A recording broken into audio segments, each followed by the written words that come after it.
पिता पुत्र और पवित्र आत्मा की नाम पर आमीन।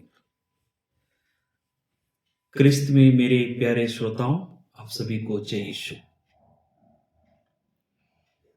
इन दिनों हम क्रिसमस की तैयारियां जोर शोर से कर रहे हैं। मुझे विश्वास है कि आप सभी लोग क्रिसमस की तैयारियां शुरू कर लिए होंगे। घर को सजाना, घर की साफ सफाई करना और अन्य जरूरत की चीजों को खरीदना, शायद हम इन्हीं सब चीजों में लगे रहे होंगे। आज इस दिन में हम विशेष रूप से मनन चिंतन करेंगे क्रिसमस और 7 संस्कारों से जुड़ी हुई कुछ महत्वपूर्ण बातें। और जैसे कि हम सब जानते हैं, 7 संस्कार जो कलीसिया हमें प्रदान करती है वो हमारे लिए अनंत जीवन का एक स्रोत बनता है। और दूसरी ओर क्रिसमस जो हमारे लिए सबसे बड़ा पर्व है, हम इन दिनों उस पर्व को बनाने के लिए दिल से मन से हम प्रयत्न कर रहे हैं। और ये स्वाभाविक है कि हम परिश्रम करते हुए इस त्योहार को खुशी के साथ, आनंद के साथ मनाएं, क्योंकि यह त्योहार, क्रिसमस का त्योहार, हमारे प्रभु यीशु के जन्म का संदेश देता है। यह त्योहार ईश्वर मनुष्य बनकर हमारे बीच में निवास किया, उसका पर्व हम मनाते हैं। तो ये पर्व हमारे लिए बहुत ही अहम है और हम सब इसे प्रेम, उत्साह, जोश और उमंग के साथ हमें मनाना है। प्रभु यीशु का जन्म का एकमात्र उद्देश्य था हमें अनंत जीवन देना। इसलिए यूहन्ना के सुसमाचार अध्याय 3 अनुवाद के 16 में हम इस प्रकार से पढ़ते हैं, ईश्वर ने संसार को इतना प्यार किया कि उसने अपने इकलौते पुत्र को इस संसार में भेज दिया, जिससे जो उसमें विश्वास करता है तो सर्वनाश नहीं होगा बल्कि अनंत जीवन प्राप्त होगा। तो प्रभु यीशु हमें अनंत जीवन देने आया है। और माता कलीसिया हमें बताती है कि ये अनंत जीवन का अनुभव हमें धीरे धीरे संस्कारों के द्वारा भी मिलता है। हम अपने जीवन में कई संस्कार ग्रहण करते हैं और कुछ संस्कारों को हम बार बार ग्रहण करते हैं। माता कलीसिया हमें बताती है कि 7 संस्कार है: बपतिस्मा, परम प्रसाद, दृढ़ीकरण, पाप स्वीकार, मेल मिलाप संस्कार, अंतमलन संस्कार, पुरोहिताई संस्कार और विवाह संस्कार। और ये सारे संस्कार हमारे जीवन के अलग अलग पहलू में हमें मिलते हैं।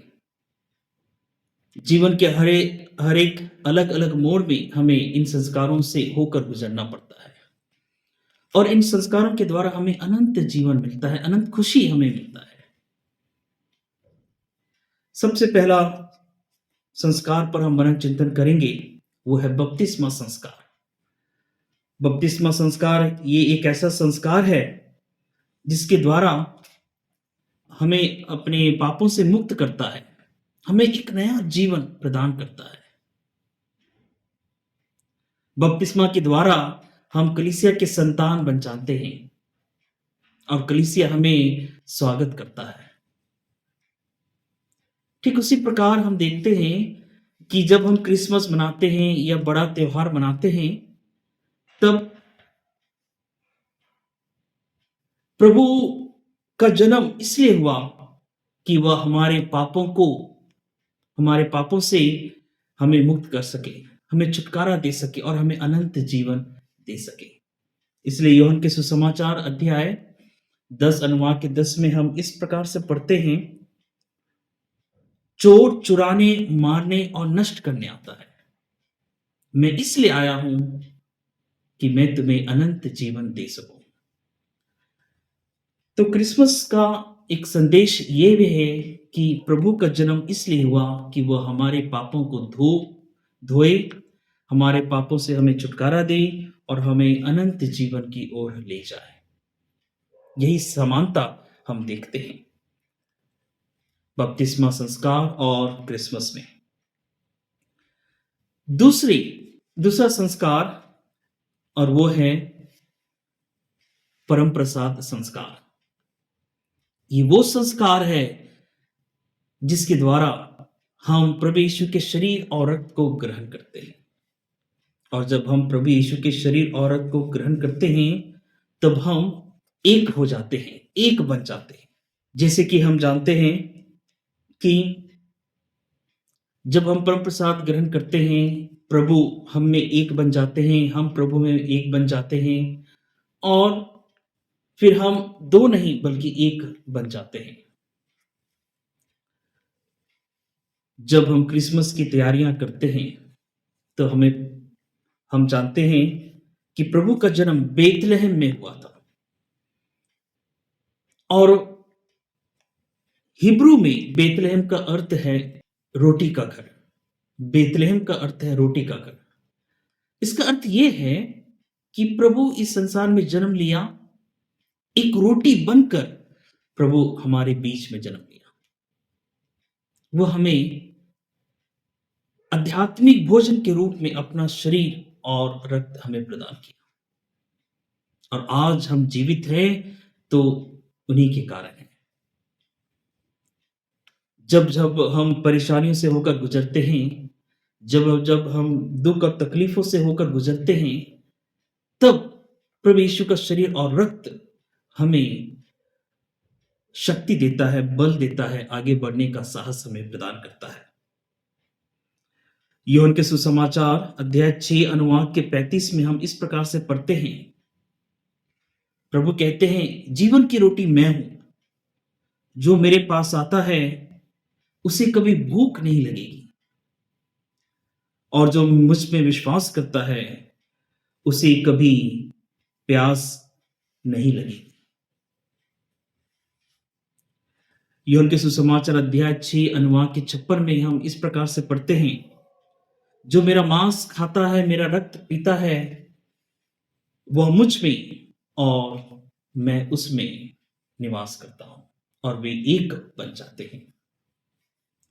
प्रिय भाई और बहनों, परम प्रसाद संस्कार और इस बड़े त्योहार में यह समानता देखने को मिलता है कि प्रभु इस संसार में रोटी बनकर आया, और उस आध्यात्मिक रोटी को हम ग्रहण करते हैं। एक बार नहीं बल्कि कई बार ग्रहण करते हैं, और हम प्रभु के साथ एक बन जाते हैं। तीसरा संस्कार जिस पर हम मनन चिंतन करते हैं वो है दृढ़ीकरण संस्कार। ये एक ऐसा संस्कार है जब हम प्रभु के मिशन कार्यों में सहायक होने के लिए तैयार हो जाते हैं, या यूं कहें कि माता कलीसिया हमें ईश्वर के प्रति, प्रभु के प्रति और कलीसिया के प्रति जो उत्तरदायित्व है, जिम्मेदारी को पूरी करने के लिए हमारी मदद करती है। हम पवित्र आत्मा से परिपूर्ण हो जाते हैं इन संस्कारों द्वारा। इस संस्कार द्वारा हम पवित्र आत्मा से परिपूर्ण हो जाते हैं, और हमें पवित्र आत्मा के फलों से भर दिया जाता है। गलातियों के नाम संत पौलुस के पत्र अध्याय 5 अनुवाद के 22 में हम पवित्र आत्मा के फलों के बारे में पढ़ते हैं। प्रेम, आनंद, शांति, सहनशीलता, मिलनसारी, दयालुता, ईमानदारी, सौम्यता, संयम, ये सारे पवित्र आत्मा के फल हैं जो हमें इन संस्कार द्वारा मिलता है।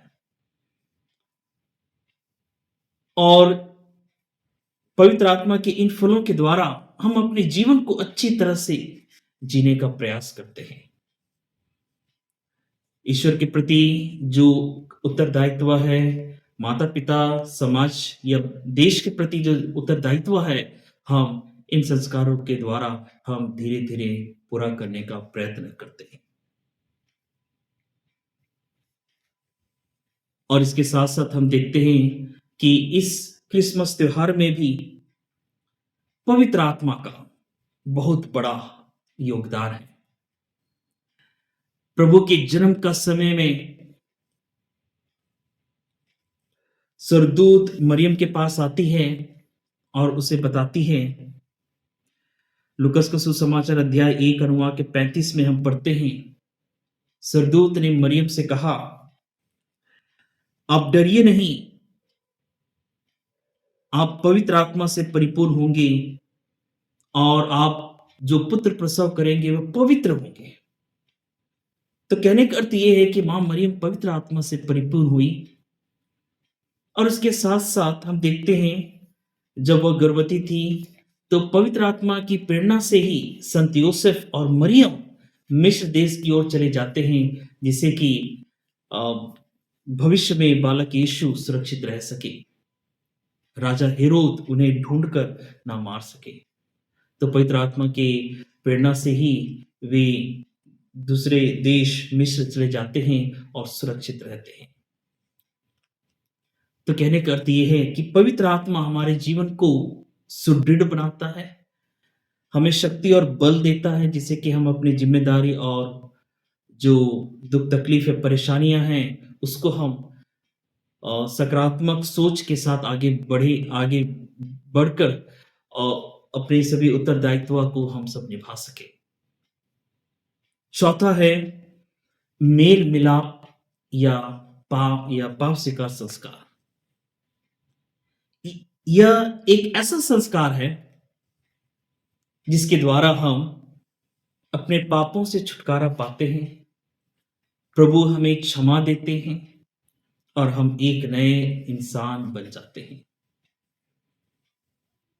प्रभु का वचन हमें बताता है कि जब हम पाप स्वीकार करते हैं, सच्चे मन से पाप स्वीकार करते हैं, तब हमें हमारी बीमारियां दूर हो जाती हैं, हम रोग से मुक्त हो जाते हैं। क्रिसमस के त्योहार में हमें याद करना है, हमें जरूर स्मरण करना है। प्रभु का वचन हमें बताता है,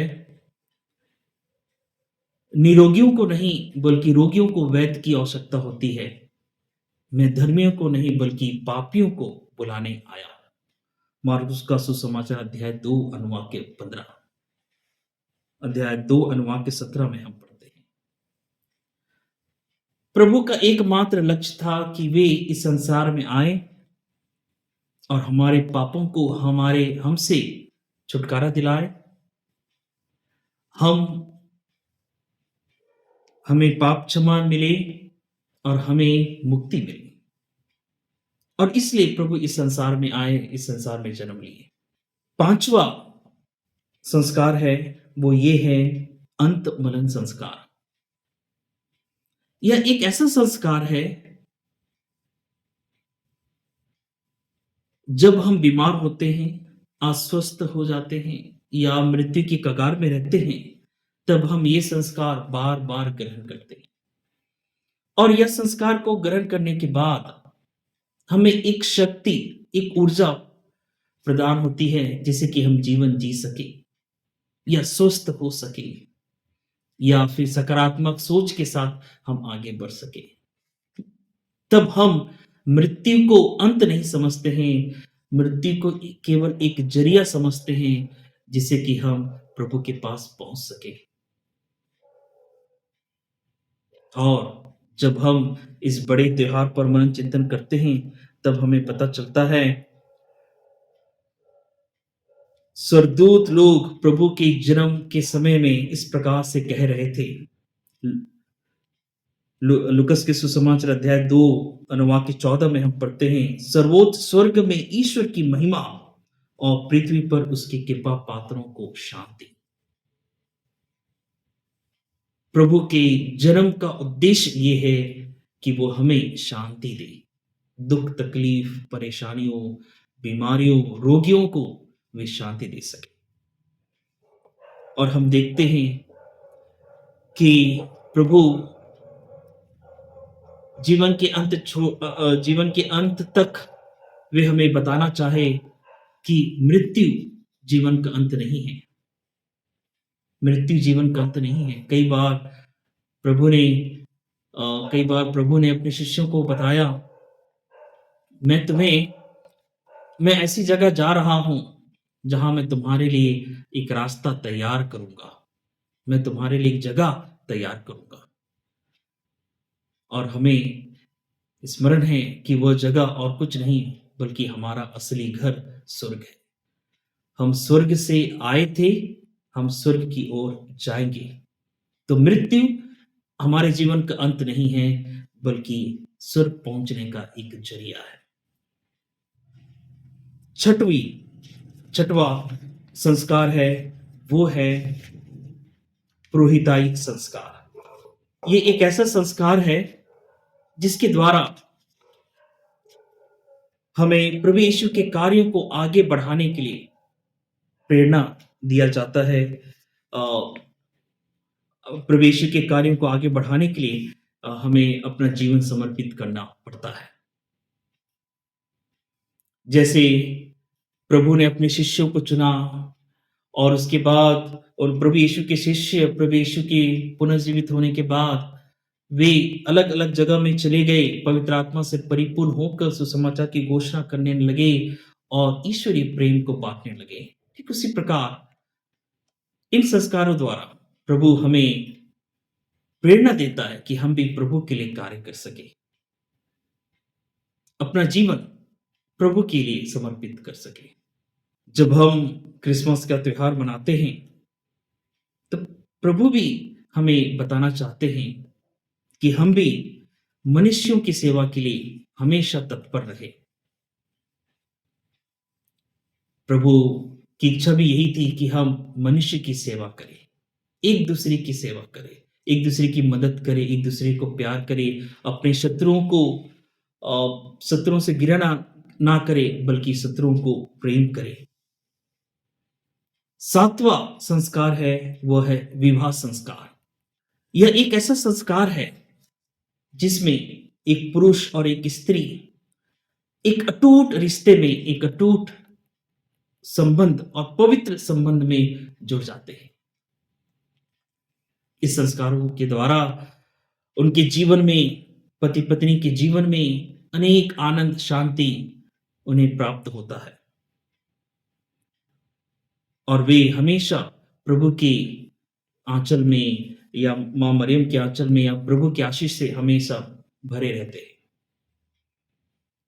जब हम क्रिसमस पर नजर डालते हैं तो हम देखते हैं कि प्रभु के जन्म के द्वारा हमारा पिता ईश्वर के साथ एक अटूट संबंध बन जाता है। प्रभु के साथ एक अटूट संबंध बन जाता है, क्योंकि संत पौलुस कहता है, संत पौलुस के पत्रों में हम सुनते हैं, प्रभु हमें अपने रक्त से सींचा है, प्रभु ने अपने रक्त से हमें चुना है। हम प्रभु के बने हुए हैं, हम प्रभु के लिए चुने गए हैं और हम हमेशा प्रभु के ही बने रहेंगे। प्रभु के जन्म के द्वारा हम मुक्ति प्राप्त कर हमारे लिए स्वर्ग का द्वार खुल गया है और हम ईश्वर के संतान बन गए हैं, ईश्वर के पुत्र पुत्रियां बन गए।